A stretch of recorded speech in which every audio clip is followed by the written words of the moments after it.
চ্যানেলে স্বাগত জানাই সবাইকে। কেমন আছো তোমরা? আমি প্রীতম বলছি। আর এখন তোমাদেরকে শোনাবো আমি পদ্মজ উপন্যাসের ২৪তম পর্ব। লেখিকা ইলমা বেহরোজ। তো চলো উইদাউট ওয়েস্টিং এনি টাইম শুরু করা যাক। বারান্দার গ্রিলে হাত রেখে আকাশের দিকে তাকিয়ে আছে পদ্মজা। তার পরনে শাড়ি রয়ে গেছে। আকাশের বুকে থালার মতো একখান চাঁদ। চাঁদের আলোয় চারিদিক ঝিকমিক করছে। চারপাশ থেকে ভেসে আসছে ঝিঁঝি পোকার ডাক। খুব সুন্দর দৃশ্য। পদ্ম? পদ্মজা কেঁপে উঠে পিছনে ফিরে তাকালো। মোর্শেদকে দেখতে পেয়ে গোপনে হাঁপ ছাড়ল। মোর্শেদ বললেন, তোর মা একে আর উঠে নাই? না আব্বা। মোর্শেদ চিন্তিত ভঙ্গিতে কিছু ভাবলেন। তারপর বলেন, তুই হজাক কেন? যা, ঘরে গিয়ে ঘুমা। আমি ঘাটে যাইতাছি। আচ্ছা আব্বা। মোর্শেদের যাওয়ার পানে পদজা তাকিয়ে রইল। সে কি যেন ভাবছে, কিন্তু কি ভাবছে ধরতে পারছে না। কুকুরের ঘেউ ঘেউ ডাকে উদাসীনতা কেটে গেল। শাড়ির আঁচল টেনে সাবধানে হেঁটে সদর ঘরে ঢুকল। সদর ঘরে পাটি বিছিয়ে দূর দূরান্ত থেকে আসা আত্মীয়রা ঘুমাচ্ছে। তাদের ডিঙিয়ে পদ্মজা হেমলতার ঘরে আসে। হেমলতা ঘুমাচ্ছেন বেঘরে। শুনেছিল লিখন সাউকে নিয়ে তার মা নিজ ঘরে এসেছিলেন। এরপর কি হলো কে জানে। সন্ধ্যার পর পূর্ণা গিয়ে জানালো আম্মা ঘুমাচ্ছে। হেমলতা কখনো সন্ধ্যার সময় ঘুমান না। তাই পদ্মজা ঘোমটা টেনে হেমলতার ঘরে ছুটে আসে। হেমলতাকে এত শান্তিতে ঘুমাতে কখনো দেখেনি পদ্মজা। তাই আর ডাকেনি। কেউ ডাকতে আসলে তাড়িয়ে দিয়েছে। ঘুমাচ্ছে যখন ঘুমাক না। এখন মধ্যরাত। পদ্মজা হেমলতার মুখের সামনে মাটিতে বসে। এক দৃষ্টে তাকিয়ে থাকে মায়ের দিকে। গলা কাঁপছে তার। শ্বশুরবাড়ি কিভাবে থাকবে সে? মাকে ছাড়া ২ দিন থাকতে গিয়ে এত বড় ঝড় বয়ে গেল। আর এখন সারা জীবনের জন্য মায়ের ছায়া ছেড়ে দিতে হবে।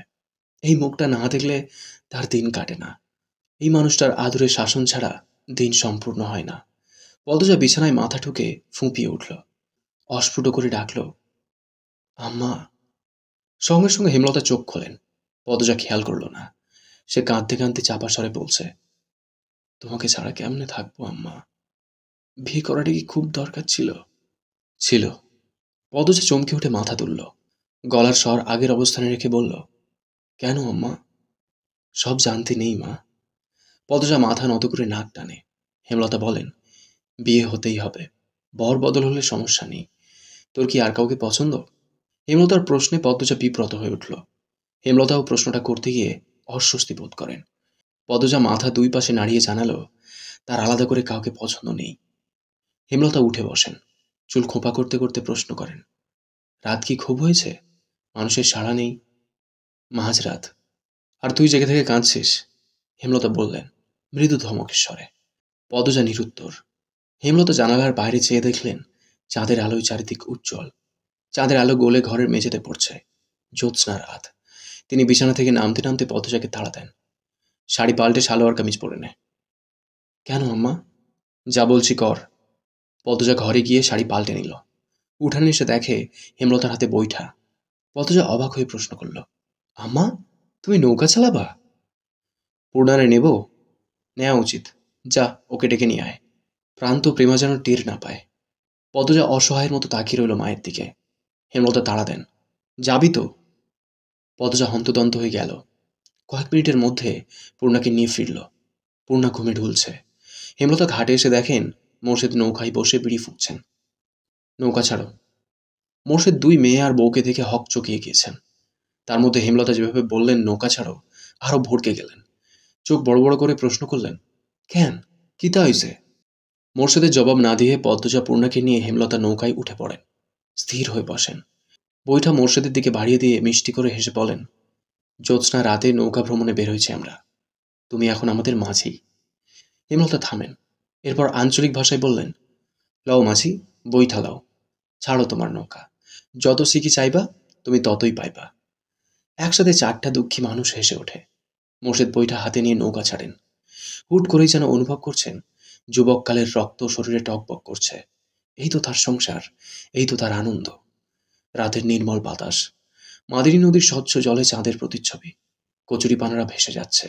সবকিছু সুন্দর, মুগ্ধকর। পূর্ণার বুকের ভারটা খুব হালকা লাগছে। পদজা প্রাণ ভরে নিঃশ্বাস নেয়। রগে রগে শান্তি ঢুকে পড়ে। আল্লাহ তাআলা যেন প্রকৃতির সৌন্দর্যে যে কোনো দুঃখী মানুষকে সুখী অনুভব করানোর মন্ত্র ঢেলে দিয়েছেন। মোর্শেদ নাকি গো? হিন্দু পাড়া থেকে কেউ একজন চেঁচিয়ে ডাকলো। মোর্শেদ এক হাত তুলে জবাব দিলেন, হ দাদা, আমি। রাইতের বেলা যাইতাছ কই? মেয়ে বউ লইয়া জ্যোৎস্না পোহাইতে বার হইছি দাদা। তোমাদেরই দিন মিয়া। মোর্শেদ আর কিছু বললেন না, হাসলেন। ওপাশ থেকেও আর কারো কথা শোনা গেল না। নৌকা আটপাড়া ছেড়ে হাওড়ে ঢুকে পড়েছে। শাঁ শাঁ করে বাতাস বইছে, গায়ের কাপড় উঠছে। হেমলতা দুই মেয়ের মাঝে এসে বসেন। তিনি চাদর নিয়ে এসেছেন। দুই মেয়েকে দুই হাতে জড়িয়ে ধরে চাদরে ঢেকে দেন। বাতাসে চাদর উড়ে আরো আওয়াজ তুলছে। চাঁদরা একদম মাথার উপর, তাদের সাথে সাথে ঘুরছে। মোর্শেদ মনের সুখে গান ধরেন। লোকে বলে, বলে রে, ঘর বাড়ি ভালা নাই আমার, কি ঘর বানাইমু আমি শূন্যের মাঝার, ভালো কইরা ঘর বানাইয়া কয়দিন থাকমু আর, আমি কয়দিন থাকমু আর, আয়না দিয়া সাইয়া দেখি, আয়না দিয়া সাইয়া দেখি, ফাকনা চুল্লা মার, লোকে বলে, ও বলে রে, ঘর বাড়ি ভালা নাই আমার। পাকনা চুলামার বলতেই পূর্ণা ফিক করে হেসে ফেলল। পদজাকে ফিসফিসিয়ে বলল, আব্বা বোধহয় এখনো জোয়ান থাকতে চায়। পদজা হেসে চাপা স্বরে বলে, চুপ থাক, আব্বা কি সুন্দর গায়। মোর্শেদ গেয়ে থাকছেন। মোর্শেদ গেয়েই যাচ্ছেন।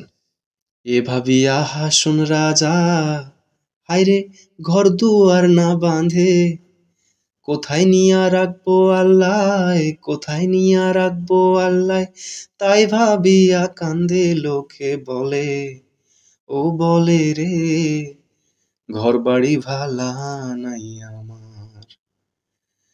জানতো যদি হাসুন রাজা,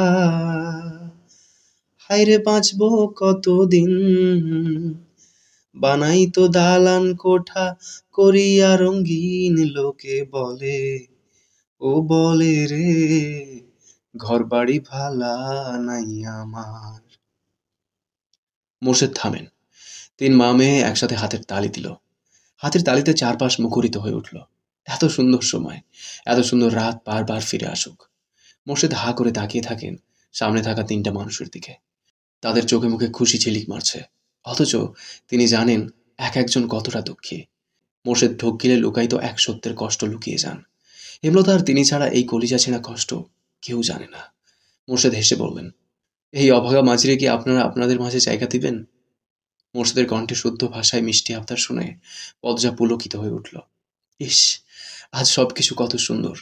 পূর্ণা বলে, দেব, এক শর্তে, নৌকা চালানোর বিনিময়ে সে কি যদি না নেন।